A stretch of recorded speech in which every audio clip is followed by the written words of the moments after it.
Motorola A10V ഈ അടുത്ത കാലത്ത് കണ്ട ഒരു ഫീച്ചർ ഫോൺസിൽ ഒരെണ്ണമാണ്.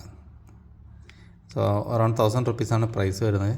വലിയൊരു സ്പീക്കറുണ്ട് ബാക്കിൽ, നല്ല ലൗഡറാണ് കേട്ടോ. അതാണ് ഇതിൻ്റെ ഒരു മെയിൻ ഹൈലൈറ്റ്. അപ്പോൾ ഇത് ആക്ച്വലി മോട്ടോറോള മാനുഫാക്ചർ ചെയ്യുന്നതല്ല, ലാവ മാനുഫാക്ചർ ചെയ്യുന്നതാണ്. അപ്പോൾ മുമ്പൊക്കെ മോട്ടോറോളൻ്റെ തന്നെ ഓൺ ഫോൺസ് വരുന്നുണ്ടായിരുന്നു, ഇത് പക്ഷേ അങ്ങനെയല്ല.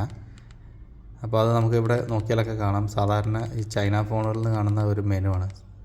ടിപ്പിക്കൽ മോട്ടോറോള മെനു ഒന്നുമില്ല. ബ്ലൂടൂത്ത് ഉണ്ട്, വീഡിയോ പ്ലെയർ ഉണ്ട്, ക്യാമറ അല്ല, പക്ഷെ നല്ല ലൗഡറായിട്ടുള്ള സൗണ്ട് ഉണ്ട്. FM ഉണ്ട്, FM വയർലെസ് ആയിട്ട് വർക്ക് ചെയ്യും.